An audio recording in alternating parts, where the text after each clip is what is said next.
Hello, my friends. Welcome back. I'm joined by Chris from Ben Studio. Hello, sir. Hi. Thank you very much for joining me. We are talking about Days Gone. There's the logo right here. You guys, this is a very exciting time because we showed a little bit of footage from Days Gone running on PlayStation 4 Pro hardware.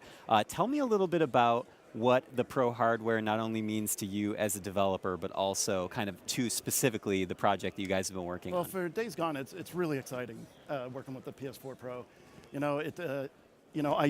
What it's really providing us now is a visual clarity that we haven't been able to see before. It's just super astounding.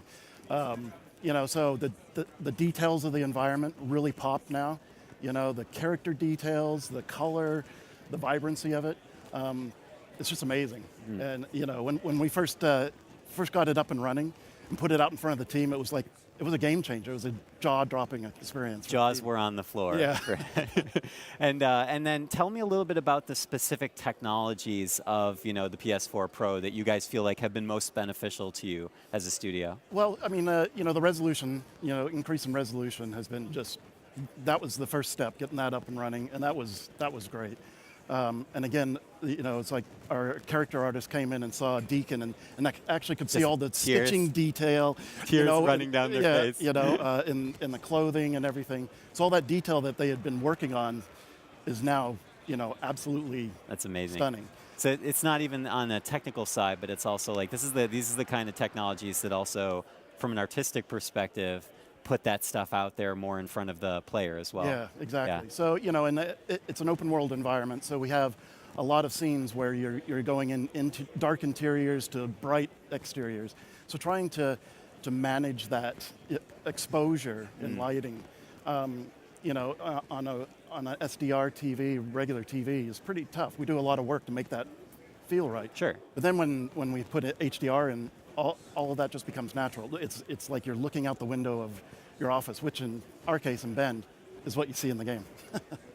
Yeah, I was going to say, is this game just based on your office and the surrounding environment? I mean, it's gorgeous. Some of it, most definitely. Yeah, I mean, that's amazing. And I think that's actually the point you made about looking out of a window. I think that's one of the best ways to illustrate what HDR can do, is sort of that ability to more naturally show off to the player like what the human eye can see, right? Yeah. Because anytime you try and take a picture and you're like, you can either get the window or you can get what's behind the window. Yeah. But here, you kind of, when you guys are panning that camera by, and it's just incredible, the lighting effects. I mean, what is that like for teams like your lighting team, your art team? I mean, is that like just like open up new tools for them to use when it comes to game development? It really does, absolutely. Yeah. I mean, and again, our goal from the beginning was to have, a visual realism in the environment, that we've always been striving for. So once we turn on HDR, the colors that the artists have been putting a lot of work in and trying to balance all that stuff all just naturally comes out. Yeah.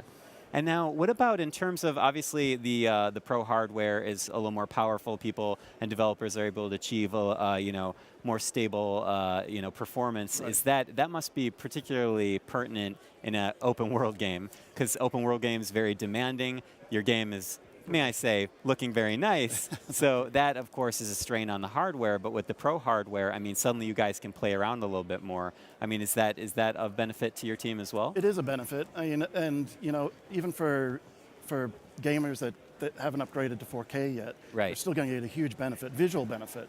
Even that's an important point. It is, because in 1080p, now on PS4 Pro looks amazing. Yeah.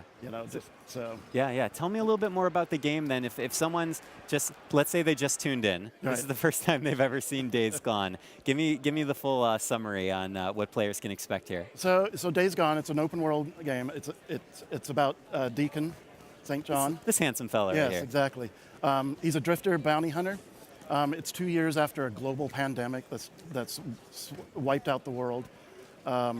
And his background, he comes from MC, so he's rough and tough as it is and been through a lot, but now he's going through a lot more. The world is super dangerous, and it's just sort of following his journey. Yeah, I mean, and you guys first revealed this at E3 this year, correct me if I'm wrong. Yes. And I mean, that must have been a spectacular feling for you guys to have worked on something for so long and then you finally get to show it off, right? It was awesome. Now, in terms of dealing with kind of an open world, obviously this gentleman is using a motorcycle to get around. I mean, that must play a role in the game design that you guys are putting together. It absolutely does. You know, again, this is 2 years after everything went wrong. Went sour. Yeah. Went real really, south. really bad. So, you know, the roads have deteriorated. You know, being able to get around and be very maneuverable.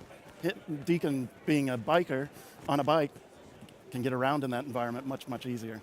Does that mean that the way that your team sort of lays out the world, like building things, I mean, does that actually change the way that they're creating environmental design? I mean, does the absolutely. Transportation informs that back and forth? Yeah, absolutely. Yeah. All that's taken into account. Okay, yeah. So, I mean, does that mean that if your gentleman here, Deacon, can get around on a motorcycle, do you guys suddenly have to build, like, start to get bigger and bigger? Because, I mean, you're dealing with fast transportation here. Right. I mean, how do you take that into account? I mean, it's just a matter of, you know, coming up with interesting environments that he has to traverse, but the bike also plays a big part in setting up for whatever mission he's about to take on, right? So it's about carrying supplies with him, but also being very nimble. You know, being able to get out of a situation.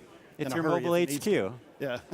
Tell me a little bit about the combat. Actually, we're kind of seeing on the screen here that using the Molotov cocktails, which of course look great on the Pro hardware. Yeah. But a little bit about the combat design in Days Gone. I mean, how is Days Gone separate from other, you know, third-person open-world games? Well, again, we're paying a special attention to the environment. You know, we're calling it sort of this sandbox combat. So it's really up to the player looking at the environment, seeing how he can take advantage of it, craft specific weapons based on what's around him, and bring those kind of weapons into the battle with them.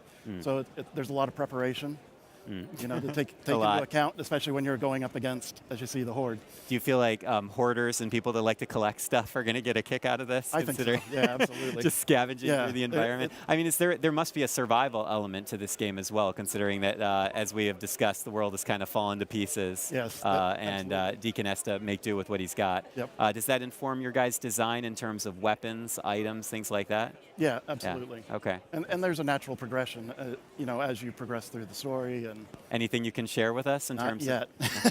We're so close. I know, so close. Okay, well, before we wrap up, I kind of want to know, in terms of you as a developer, you know, what do you take away from the PS4 Pro hardware, and what do you feel like has been really beneficial to you guys as a team?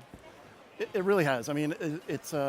Anything in particular, like any specific elements that you feel like you guys were like, wow, this was it? When we got HDR running, that was the turning point? That was the moment. Okay. It really was a game changer. All right, excellent.